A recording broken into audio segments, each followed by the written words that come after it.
Assalamualaikum warahmatullahi wabarakatuh. Waalaikumsalam warahmatullahi wabarakatuh.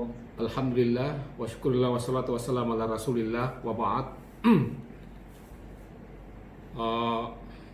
Saudara Rustam, pertama-tama saya mohon maaf ya, saya tidak sempat menguji sesuai dengan jadwal yang ada karena di saat yang sama tiba-tiba saya harus mendampingi penyusunan borang di Fakultas Dakwah dan Komunikasi yang harus submit pada minggu ini.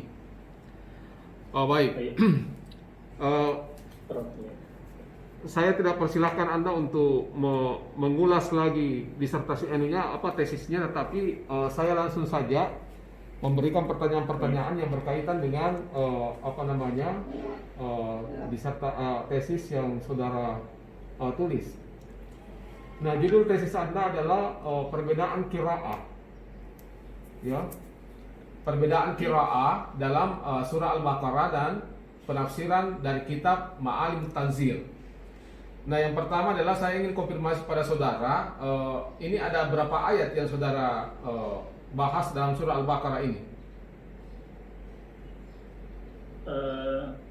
Dalam surah Al-Baqarah itu, Prof, yang kami angkat ayatnya itu yang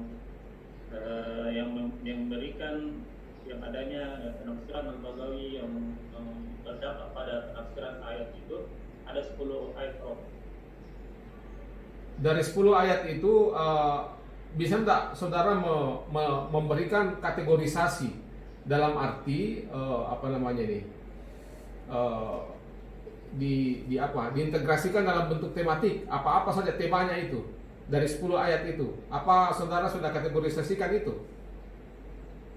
Yang kami kategorikan itu, Prof, penafsiran Al-Baghawi yang yang berimplikasi pada mana ayat, atau yang pertama itu, Prof, yang penafsiran Al-Baghawi yang tidak berpengaruh pada mana ayat, itu yang pertama. Kemudian yang kedua, penafsiran Al-Baghawi terhadap qiraat yang memberikan pengaruh pada mana ayat. Yang ketiga, Prof, penafsiran Al-Baghawi yang menguatkan makna dari salah satu qiraat. Oh, berarti bukan per tema ya, bukan per tema. Ya, bukan per tema, Prof. Itu kemarin juga yang diberikan masukan sama guru kita, Sodi Sabri. Iya. Oh. Walaupun sebenarnya dari ketiga unsur ini, Prof, sudah ada beberapa tema masuk di situ. Ada ayat yang berkaitan dengan ada yang berkaitan dengan fikih, ada yang berkaitan dengan akidah, begitu, Prof. Ya, itu yang saya maksud sebenarnya. Jadi mestinya juga ada penunjukan seperti itu. Jadi kalau misalnya sudah disebutkan bahwa ayat-ayat ini misalnya tidak berdampak pada pemaknaan ayat, ya, begitu ya maksudnya ya, tidak berdampak pada pemaknaan ayat, tentu di situ ada tema-temanya lagi. Antara lain tadi itu yang saudara sebutkan, begitu sebenarnya yang lebih bagus. Jadi betul-betul dia terinci.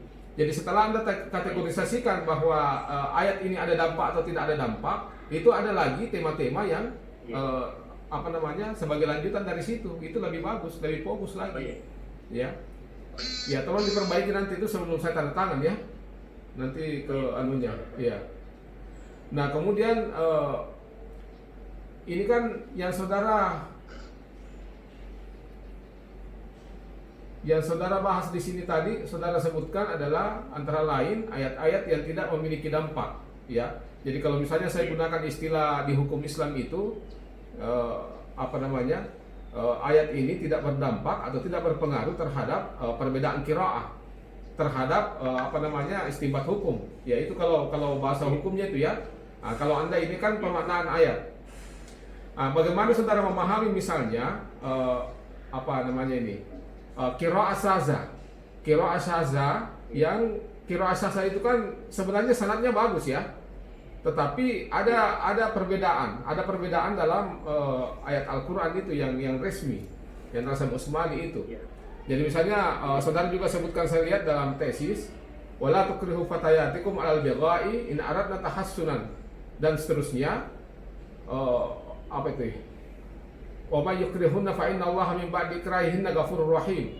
Bagaimana saudara memaknai ayat ini? Karena itu kan di situ ada qiraah syadzah di situ. Nah, coba Tanggapan Anda bagaimana? Ya, masalah qiraat syadz, Prof. Eh, dalam statusnya dalam penafsiran ayat Al-Quran itu memang ada perbedaan ulama juga. Ya. Apakah digunakan qiraat syadz itu dalam penafsiran Al-Quran atau tidak? Ya. Setelah ulama sepakat bahwasanya qiraat syadz itu dalam istilah dalam bacaan Al-Quran itu jelas tidak boleh kita gunakan. Ketika kita membaca Quran, maka kita tidak boleh menggunakan qiraat syadz.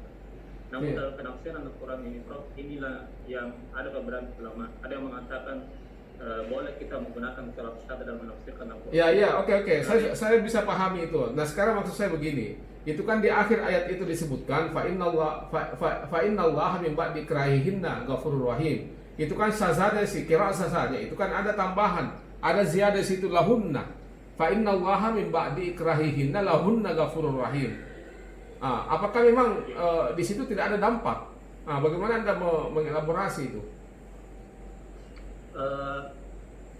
Yang kami pahami, Prof, bahwasanya qiraat syadz ini ketika adanya tambahan fa innallaha min ba'di ikrahihinna lahunna ghafurur rahim, kata-kata lahunna ini mempertegas, artinya qiraat syadz ini hanya mempertegas makna dari qiraat yang mutawatir itu. Ya, jadi dampak secara khusus tidak ada ya. Jadi dampaknya di situ hanya sekedar mentaukidkan ya. Jadi memperjelas saja di situ, menegaskan.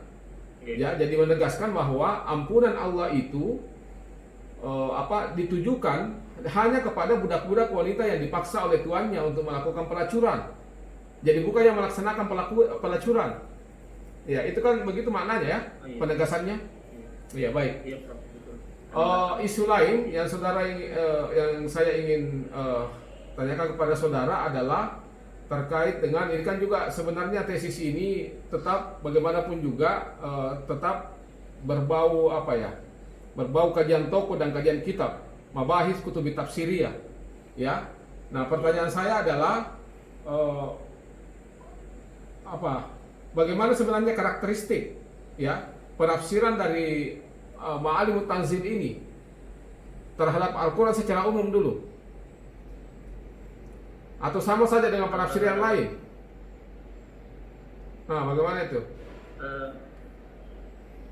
Kalau tafsir Al-Baghawi, yang setelah kami baca dan teliti, dia sebenarnya hampir sama dengan kitab-kitab tafsir terdahulu yang klasik begitu, Prof.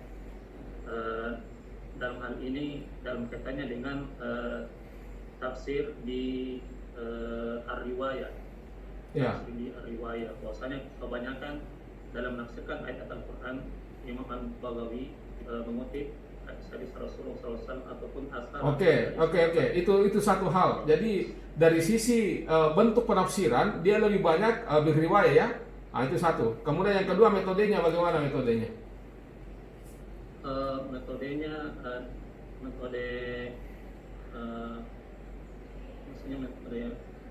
Metode penafsiran yang digunakan oleh Al-Baghawi dalam menafsirkan ayat-ayat, bukan sekedar dari perbedaan qiraah ini, bukan. Jadi secara umum.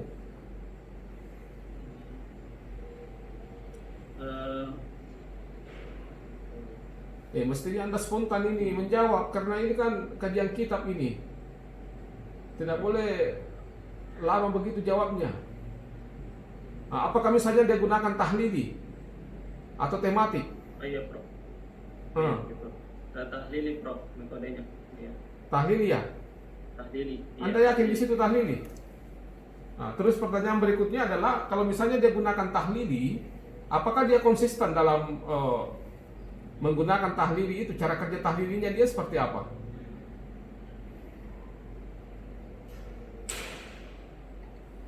Coba kelihatannya Anda bingung saya lihat ini. Coba ditelusuri nanti itu kembali ya.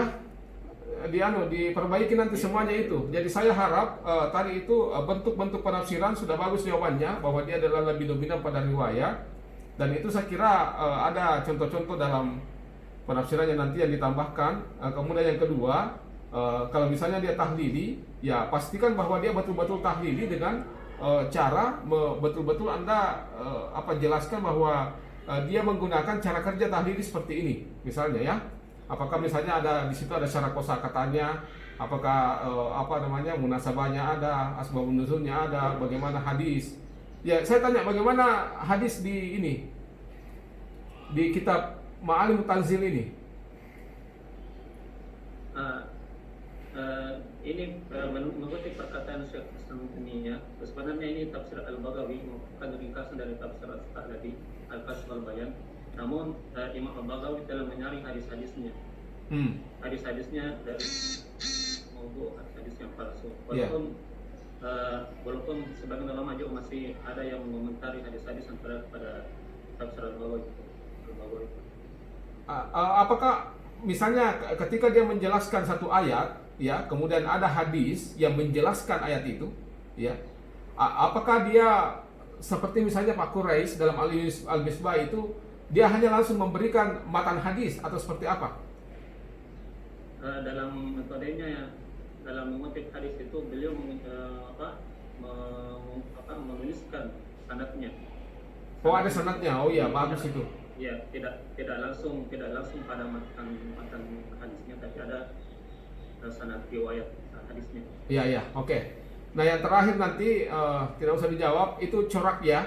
Coraknya coba tonjolkan juga. Bagaimana corak penafsiran dari Ma'alimut Tanzil dalam ketika saudara menjelaskan tentang karakteristik Ma'alimut Tanzil nanti ya. Ya, saya kira cukup saudara Rustam Effendi, saya ucapkan selamat ya. Dan nanti nilainya saya serahkan ke panitia. Mudah-mudahan ya sukses, berkah semuanya ya, manfaat. Ya, oke. Syukran. Oke, Prof. Ya. Assalamualaikum warahmatullahi wabarakatuh.